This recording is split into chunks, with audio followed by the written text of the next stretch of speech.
Okay, guys, so I'm back at the farm. Had to work today, so we are just getting ready to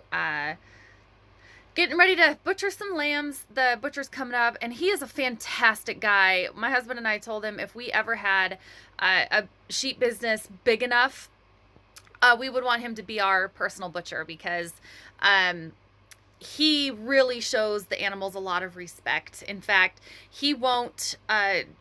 Disclaimer: I'm going to tell you how we kill the lambs, basically. So we'll put them in the chute, and he is so calm with them. He makes sure they're nice and calm. They're not scared.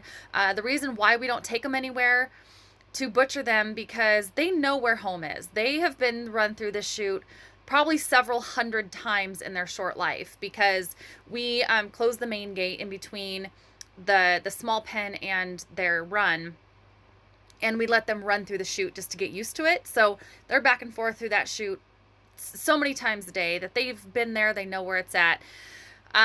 So we'll run them in the chute and then shut the door, and the butcher will just stand there until they're nice and calm.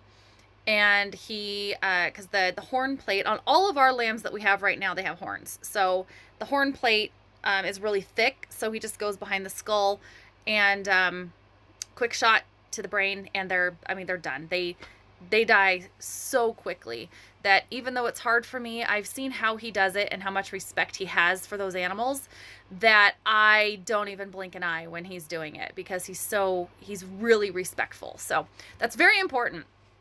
Um, so I'm just getting ready for him to get here, and it is 26 degrees. It's very cold. Don't like it. So I've already changed clothes twice because I was outside getting everything ready. In a minute, I'll show you our processing area. It's just the shop. It's nothing special. But my sidekick here has fallen asleep in front of the heater, and those are my snowmobiling boots because they're the warmest ones I have, and it's freezing out there right now. So when he butchers the sheep, I'm gonna save some of the hides on a lot of them because they're so nice, and they're lambs, so their fur is really delicate and fine. So I'm gonna process those shortly. I'll show you how I do it. It's kind of fun. It's a good workout. Yeah, I'm gonna show you. Well, I'm gonna get my boots on, probably another pair of socks, nice cup of coffee, and show you the shop, which I have preheating with our wood stove because I'm a big wimp when it comes to being cold. So, oh, Odie's awake. All right, see you in just a minute. Okay, so we're out at the shop, and the door's mostly closed because I want to keep some of the warm air in. And Joey, what are you doing? Okay, so this is our shop. It's a disaster right now, and Joey apparently is trying to find a mouse that is in the woodpile box. Got our wood stove going. Now, this bucket I use to strip down the hides. It's definitely not ideal. There's a much better way to do it. We just haven't bought the right equipment. So I'll show you how to use this in just a little bit. Here's our 4 lambs that we did the other day. So, and I'm recording all of them as well. So that one was 33.5 pounds butchered. He was a ram on the 24th. This is the big ram. He was 51 pounds, also done on the 24th. And then this was our ewe. She was a 3-year-old ewe. Her name's Heidi. I did not weigh her because I know she's probably pushing closer to 65, 70 pounds. And I really can't lift weight over my head that far. So she was, and the butcher kind of laughed. She's a little cold, but in there, he admitted that she was a little fat. This ram, the big ram too, look at all that fat. He was also very fat, and my husband told me I'm feeding too much, and well, I know, but they were very spoiled and lived a very happy life. So anyway, this is where hey, Ruckus, hi, don't look, buddy. I'm so glad that sheep don't really understand what's going on, because when we were butchering them, they really didn't care, so makes me feel better. So anyway, that's our system. We're gonna have another 5 strung up here today, not Ruckus. Yeah, not you, buddy. He'll come in because he's my puppy dog. And he likes to be warm just like me. So he will chill out in here with me, probably lay in front of the stove. And Odie is already doing that. So Joey probably will get the mouse and I'm going to help him. So, okay, folks. Well, I will video a little bit more when the butcher gets here. So if you have any questions, or also if you're wanting spring lambs, let me know if you're in the Washington or surrounding area, because we are in North Central Washington, and I am taking orders for spring lambs if anybody wants some. Icelandics, great for their wool, and friendly. Oh, there's Sis in the background eating snow.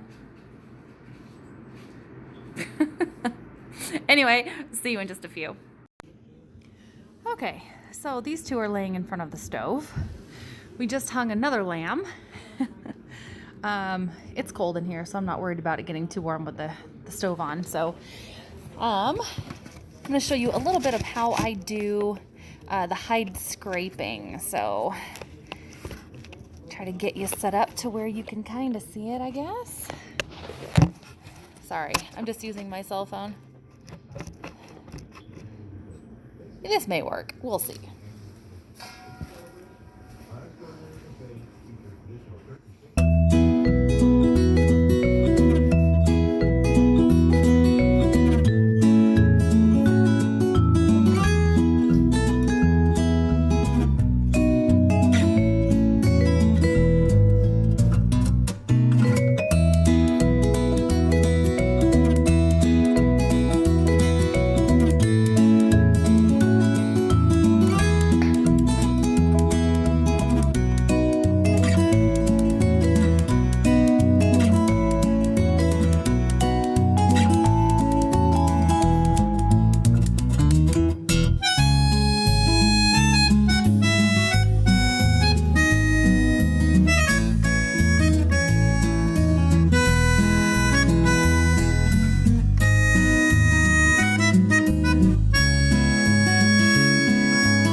Although I am not great at fleshing hides, I've done 2 so far. I've got 2 more or 3 more outside on the fence that I really want to do because the coat's just beautiful. So It looks a little messy, but I will clean it up, and they're just sitting on buckets.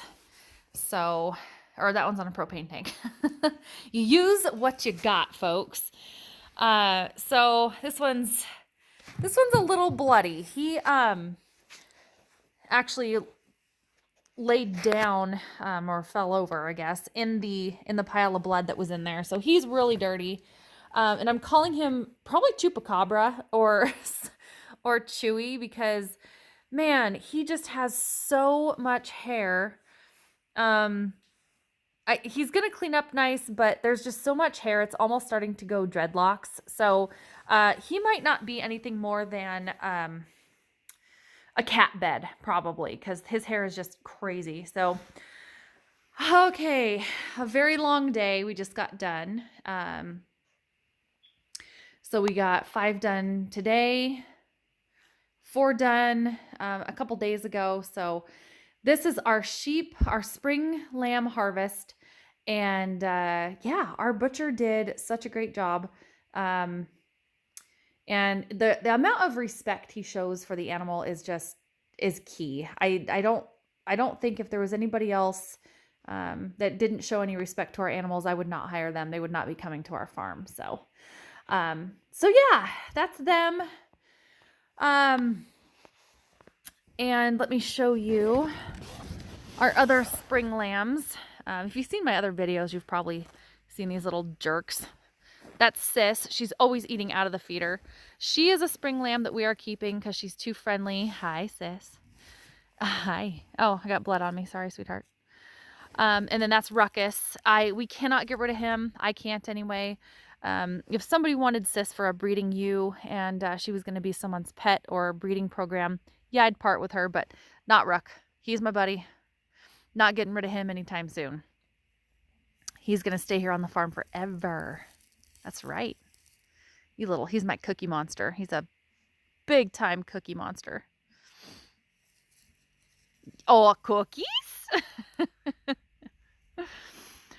Okay, so anyway, folks, that is that. And then another perk of having a farm where you need to water livestock in the winter is frozen hoses. So all of these dang hoses, no, not all, I lie. One of them, this guy here, half of it was frozen. So if you have a hot tub, which we do right there, highly recommend just throwing your frozen hoses in the hot tub. I did that today because I didn't really have anywhere else to put them, and it was just on an incline enough that it collected water and froze. So normally I put them down the hill and just run them all the way down the hill so they drain. And we are going to, up at that pump house up there, we do have heated water buckets. So we are not too much longer going to be watering down in the pasture, but up there, and I won't have to drag hose. So anyway, that is the end to a very long day. And I will keep you guys posted. Let me know if you want to see anything else at all. So have a great day.